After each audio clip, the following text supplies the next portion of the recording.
What's up YouTube, we're back with another A7R V video, and this one's one that I've been really interested in doing.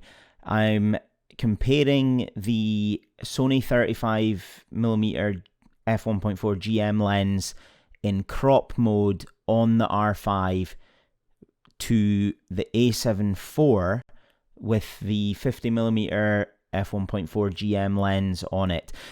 The reason I wanted to compare these two, and I've wanted to for so long, is when I'm going to be doing some hybrid coverage weddings this year, the R5 is going to be my main photo camera, and being able to punch into apsc mode and get effectively two lenses from one. How much am I losing out in terms of either image quality, background blur, sharpness, whatever? I arranged a wee photo shoot with a friend, Becca, tried to set up a few different shots. I'll show you some behind the scenes footage and my edits, and then in the later part of the video I'll actually go through the RAWs, which you'll see me looking at for the first time because I recorded that before I did this. So you'll get a genuine first view from me other than the culling, and we'll get my reaction to it. Yeah, because we'll get a much more natural sort of look if it's normal speed. So. Perfect, okay, and then if you could... Oh, don't worry, I would have said, but you're fine, that's perfect. Yeah, if you could go back and we'll do that again. Perfect, and then nice smile for me, Becca. Full. Perfect, and then just get one with this as well. Settings in. On you go, guys, don't worry, thanks. Thank you. No, we're not a couple, don't worry. Thanks though, I'll take that as a compliment.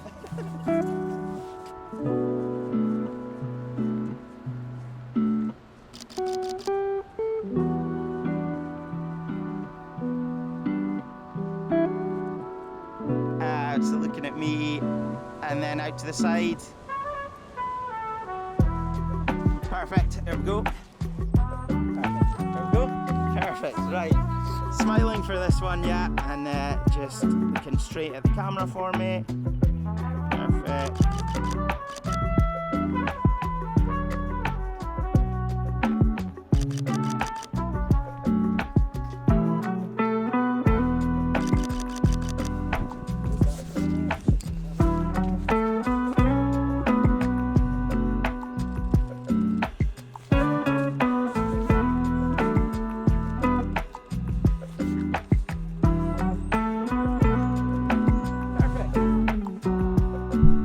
For this, I'm going to try and keep the A7R V images that were on the 35mm in crop mode on the left hand side, and the A7 IV images that were on the 50mm GM on the right hand side. And I've got a few examples to talk through here.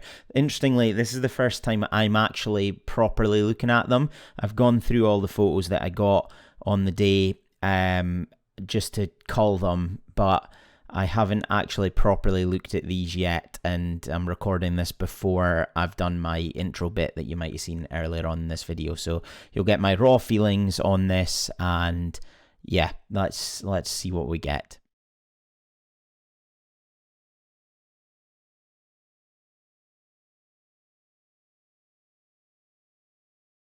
The first shot here, we've got Becca walking along the beachfront, and to my eye, there is a difference. I can see that the fence in the background looks more in focus on the R5 with the 35mm than it does on the 50 1.4. This is probably the situation. Now, you could argue she's a little bit closer to the frame, to the camera, so that might affect your depth of field, but I think that fence thing is probably far enough back in this situation that, you know, there's going to be fall off there anyway. But to the untrained eye, is there a huge difference there? I don't know. And if we, I think I should be able to zoom in on both and just have a quick peek at the sharpness. Both lenses are really sharp, so you're not gonna have a sharpness issue. Interestingly, though, it looks like there's a little bit more green fringing here on the, what's that one on? That's the 35mm in crop mode, which obviously can't really see it there, so not a huge issue, but yeah, one wee interest there from the first shot. Second shot, just asked Becca to continue walking towards me, and this one, I think there's less of an obvious difference between the bokeh in both.